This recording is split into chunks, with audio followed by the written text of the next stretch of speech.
ꯊꯧꯔꯝꯒꯤ ꯃꯇꯨꯡ ꯏꯟꯅ ꯁ꯭ꯀꯨꯜ ꯑꯁꯤꯒꯤ ꯃꯍꯩꯔꯣꯏꯁꯤꯡꯅ ꯂꯦꯡꯕꯤꯔꯛꯄ ꯑꯊꯣꯏꯕ ꯑꯍꯨꯝꯗ ꯕꯦꯁ ꯊꯦꯠꯄꯤꯗꯨꯅ ꯊꯧꯔꯝꯕꯨ ꯃꯈꯥ ꯆꯠꯊꯕꯤꯒꯅꯤ ꯂꯦꯡꯁꯤꯟꯕꯤꯁꯤ꯫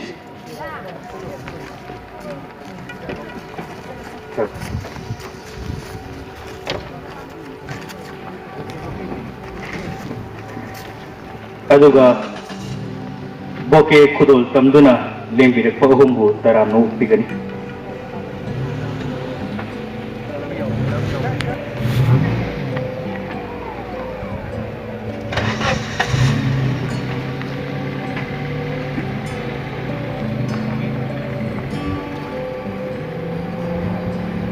ꯃꯁꯤꯒꯤ ꯊꯧꯔꯝ ꯑꯁꯤꯗ ꯖꯣꯟ ꯑꯁꯤꯒꯤ zonal education officer ꯑꯣꯏꯕꯤꯔꯤꯕ sir Anil ꯀꯨꯃꯥꯔꯁꯨ ꯑꯩꯈꯣꯏꯒꯤ ꯃꯔꯛꯇ ꯁꯔꯨꯛ ꯌꯥꯏ꯫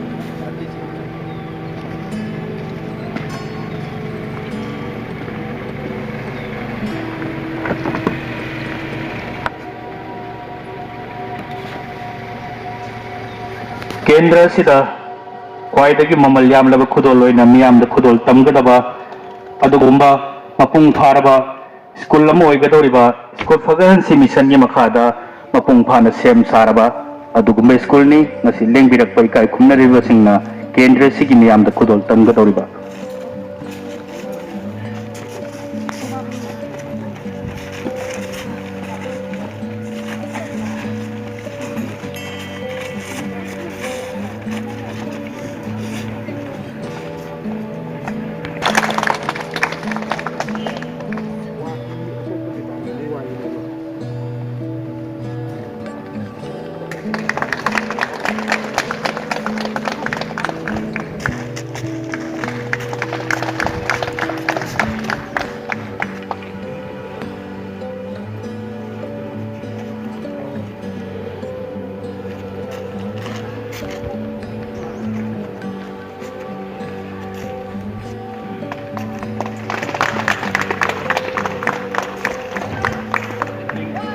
लेंबिरक्पा इकाई खुमनजरबा खुमनजरिबिसिंगदा स्कूल असिगी महैरोइसिंगना बैच अमदी बोके खुदोल तमदुना तराम नोक्पिरि।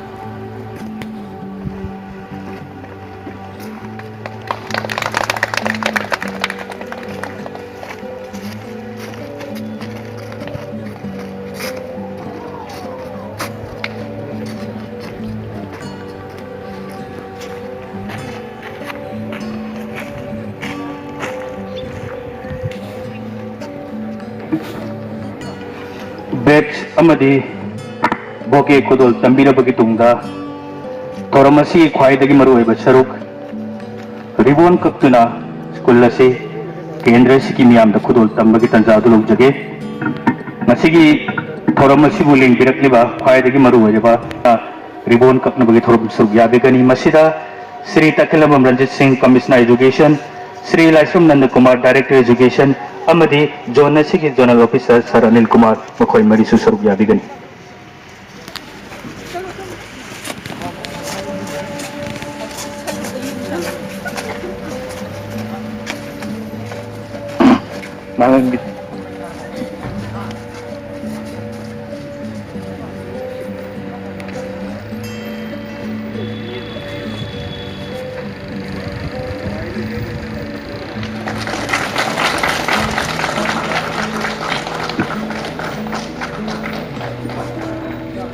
इकाई खुमनजरिबना स्कूल फगदनसी हाइना मिंगथोनबा मिशन गी मखादा सेमगतपा अदुगुम्बा मपुंग फारबा new ideal high school Thoubal की केंद्र की मियामदा मिकुप असिदा सिनरी।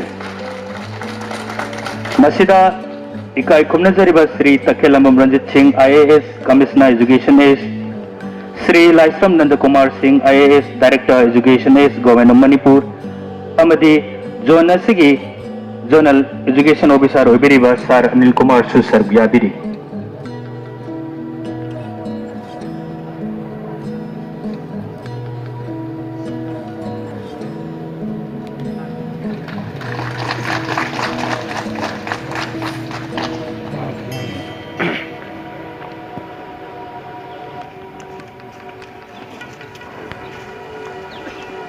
ꯃꯍꯩꯔꯣꯏꯁꯤꯡ ꯑꯃꯗꯤ ꯑꯇꯣꯞꯄ ꯂꯦꯡꯕꯤꯔꯛꯄꯁꯤꯡ ꯆꯦꯌꯔ ꯊꯥꯔꯤꯕ ꯑꯁꯤꯗ ꯂꯦꯡꯁꯤꯟꯕꯤꯔꯛꯇꯨꯅ ꯐꯝꯐꯝ ꯑꯁꯤ ꯃꯄꯨꯡ ꯐꯥꯍꯟꯕꯤꯒꯅꯤ꯫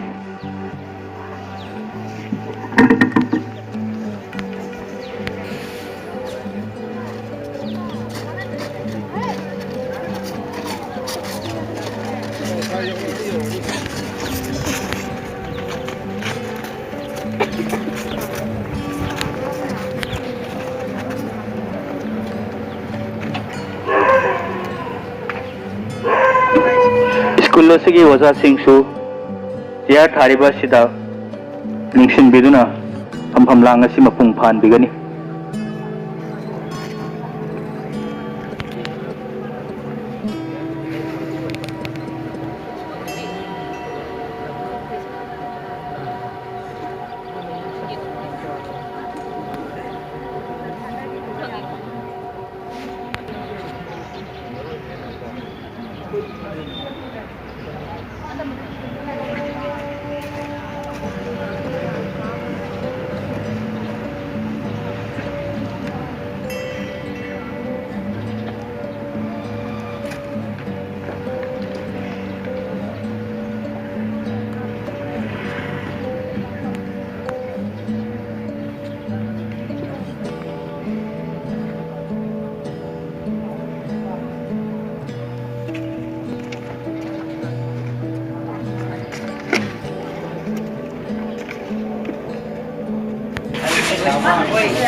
हेन मरुब थौरमसिंगदी वांजिंग हाई स्कूल पांथोकदबनी स्कूल लोसलपगी तंजादु लौजबोना थौरम मपुंग फानबीब चीफ गेस्ट की प्रोग्राम लांगलिंग थौरम अचौबीब काई खुमनजरीब मिशन मणिपुरना थौरम मरी लेना लेंबीरप मियोइसिंग वही मंगा तरा थौरम मेंशनबीरक्सी श्री सोरखाइबम राजन Honorable Minister Education.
Honorable Minister of Education.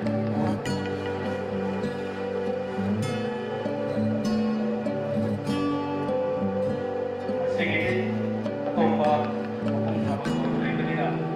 Realize mo na kung sige, tapos na din. Kasi nagpirambas si Sorok Kagong Rajan Singh, Honorable Minister of Education.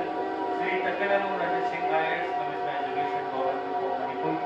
Si Realize mo na Kumar Singh IAS, Director of Education, Bawal Manipur. Kapatid, si Anil Kumar, Zonal Education Office, Bawal. Ay, kahit nasa iba Cebu, Bawal gamit na dahil ito ay niyaka kung parang school ng Cebu. Kung termino ko pinamunda, ay nga niya na talagang sa'yo. Doon na lang na sige, para mas kung mapumpan, kaya